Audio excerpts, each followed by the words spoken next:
green olives, that sort of stuff going on. I don't like that.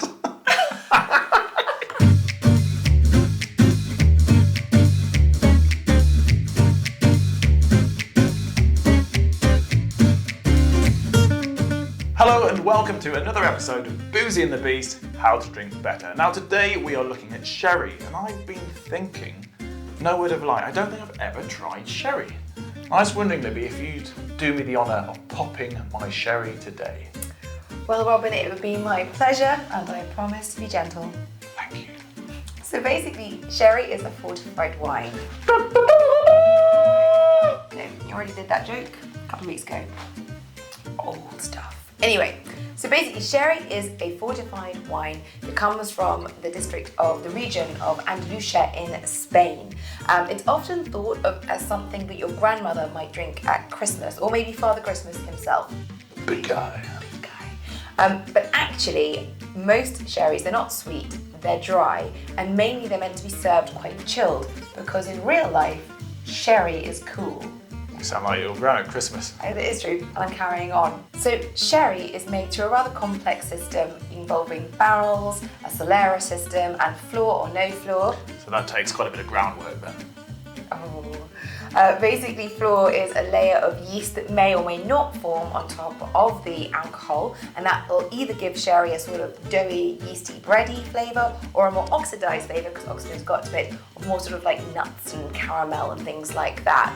But it's a whole big process, it takes a long time, and we're probably not going to go into it here because we just want to drink. We do. Now, sherry is a generally dry, quite complex beverage that was actually designed to go with food, but can also be drunk as an aperitif. Good, because I'd like aperitif. Oh dear, oh dear. In general, it has a sort of salty nuttiness to it. It's quite aromatic, but there's a whole range of styles out there. The one we're drinking today is from the Wine Society, and I have to say, everyone raved about how good the Wine Society's pretty basic Fino is, and I think it's a real treat. So you serve this chilled, and you can get that sort of salty nuttiness. This would go really well with something like your charcuterie board when it's got those almonds, green olives, that sort of stuff going on. I don't like that. Not everyone's cool enough for Sorry, sherry. that's not nice at all, is it? Well, it's not for everybody, but I will keep talking about it, and I'm going to make you drink that glass. Soldier on, eh? Soldier on. Okay, so if you're a sherry newbie, then in general, I would actually recommend trying the lighter styles like a Fino or a Manzanilla. And these are basically ones that are the lighter, crisper style. They're actually aged for about 2 to 10 years underfloor. So we should be getting the sort of doughy, yeasty qualities along with the salty nuttiness. Salty nuts. Keep drinking. It tastes like a yeast infection on my salty nuts. Manzanilla comes from a slightly more warm, humid place, so you actually get more of an appley flavour to those generally, but they're both really good, as I said, served chilled with a charcuterie board with those olives and those nuts. To mask the flavour. Wow, this is our most controversial episode yet. It's the last episode we're doing, it's the last one. And I've had sherry enough, board I'm done. comes straight down. I've got what I've needed out of the wine industry. I'm done. I guess this helps you know that it's real, because apparently we don't fake stuff when we don't enjoy it. I'm not doing multiple takes of this.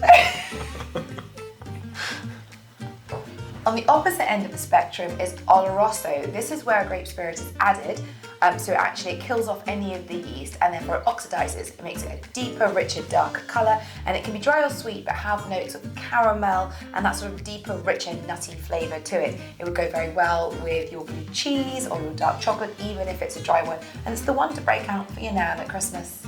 Especially if you don't like her. Wow, the sherry slating continues. So in between these two is an amontillado, which is basically where it started with the floor and then the floor died off, basically. And so it has those salty freshness of the Fino, but it also has that richer, deeper quality of an Oloroso, and that's in between. And that, people say that could go with roast chicken or cheeses, probably didn't serve it to Robin though. There's also a palo cortado, which I've never actually tried myself. It's much rarer, but it shares that same sort of floor, no floor quality of an amontillado, and people rave about that and say how incredible they are.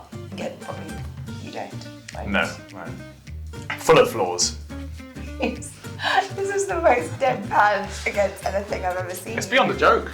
Pedro Jimenez is one of the sweetest wines in the world. Basically, they dry those grapes out after picking them, and it is a sweet, sweet, sweet, almost treacle in texture, sweet wine. They actually use it to sweeten other sherries. I feel like we should be moving swiftly onto this episode because you hate it so I want to much. drink something else. Okay, so if you are shopping and you see a bottle that says medium or cream, then those are sherries that will be sweet. They will have had blending to make them sweeter. The cream was actually invented in, you can see I'm nervous, I'm actually talking fast trying to get past this episode for you. Basically, the cream was invented in Bristol. So although these are sweet and some would say delicious, they're not actually true sherries.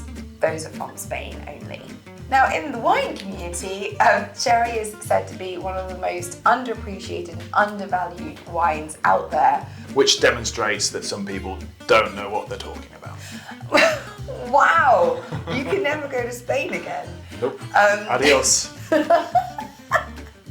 So basically, it is a very food-friendly wine. It is higher in alcohol than your average wine, 15 to 20%. So be careful with that. And that's I'm back on board.